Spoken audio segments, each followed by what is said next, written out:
वो राक्षस जो है भाग करके सूर्य के शरण में गया, तो सूर्य ने अपने में उसको लीन कर लिया उसको। भगवान भी गए उसके पीछा करते हुए, तो सूर्य को बोला ये राक्षस को मेरे हवाले करो, मैं इसका वध करूंगा।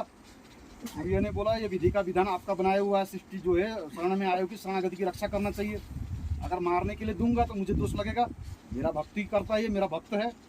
तो भगवान ने कहा, विष्णु भगवान ने नारायण ने कहा अब इस जन्म में छोड़ देता, बोले मैं अगला जन्म में हमारा श्री कृष्ण और अर्जुन के रूप में अवतार होगा, नर नारायण का श्री कृष्ण अर्जुन के रूप में अवतार होगा द्वापर युग में, तब इसको जो है कुंती के गर्भ में कर्ण बना के भेजना। बोले आगे समय वो राक्षस कर्ण बन के आया था, क्षत्रिय कुल में उत्पन्न हुआ था। समझ में आया? ये कहानी इसी से जुड़ा हुआ, बद्रीनाथ से ही वो कहानी जुड़ा हुआ। जो कर्ण दानवीर कर्ण था ना, वीर था, योद्धा था बहुत बड़ा, वो कर्ण था, वो पहले जन्म में वो राक्षस था, उसका नाम था सहस्त्र कवच, दुर्गम कवच भी बोलते उसको। तो इसीलिए भगवान को यहाँ तपस्या करना पड़ा, नहीं तो ये जगह भगवान महादेव का था, नहीं तो ये जगह भगवान महादेव का था।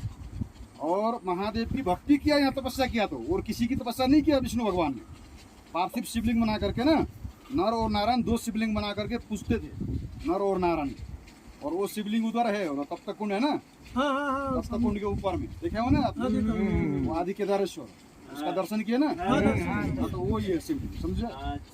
आदि केदारेश्वर महादेव की भक्ति, विष्णु भगवान जितना भी अवतार विष्णु भगवान का होता है, हमेशा विष्णु भगवान जब भी अवतार लेते महादेव का स्थापना करते, शिवलिंग का स्थापना करते और शिव की पूजा करते, समझे ना, अपना आराध्य मानते महादेव। रुद्रा भक्त्या तो कृष्ण न जगत व्याप्तम महात्मना तम प्रसाद तदा देवम भद्रेयो किल भारत। महाभारत में श्लोक आया, बद्रीनाथ में जो है विष्णु भगवान ने महादेव की तपस्या की नर नारे के रूप में, भद्रेयो किल भारत है, रुद्रा भक्त्या, रुद्रा की भक्ति की, रुद्र की तपस्या की, रुद्र माने महादेव, महादेव।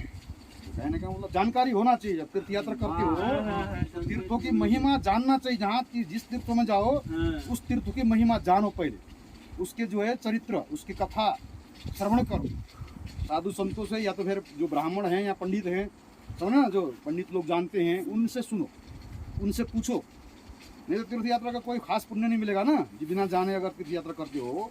जानकारी रखना चाहिए हर तीर्थ का। तब ये जा करके तुम अपने बाल बच्चों को सुनाओगे, पत्नी को सुनाओगे, रिश्तेदारों को सुनाओगे, तो इससे ज्ञान का प्रचार प्रसार होगा ना, लोगों को समझ में आएगा ये। और यहाँ ऋषि मुनि भी निवास करते, पहले के ऋषि है ना, सतयुग के ऋषि, वो लोग भी निवास करते, सूक्ष्म रूप में निवास करते, अदृश्य रूप में ना, रात्रि में घूमते हो अदृश्य रूप में। अदृश्य मतलब अदृश्य रूप से साकार रूप में, एनर्जी के रूप में, प्रकाश के रूप में वो जो है आकाश गमन करते हुए दिखाई पड़ते हैं, पहाड़ों से निकल करके, गुफाओं से, ऊंचाई से निकल करके इस पहाड़ से उस पहाड़ में, उस पहाड़ से उस पहाड़ में वो क्रीड़ा करते हुए ऋषि। ये प्रत्यक्ष अनुभूति हो गया। दर्शन आप लोग का सबका कर लो, धन्यवाद आपका। अरे वहीं चढ़ा दो।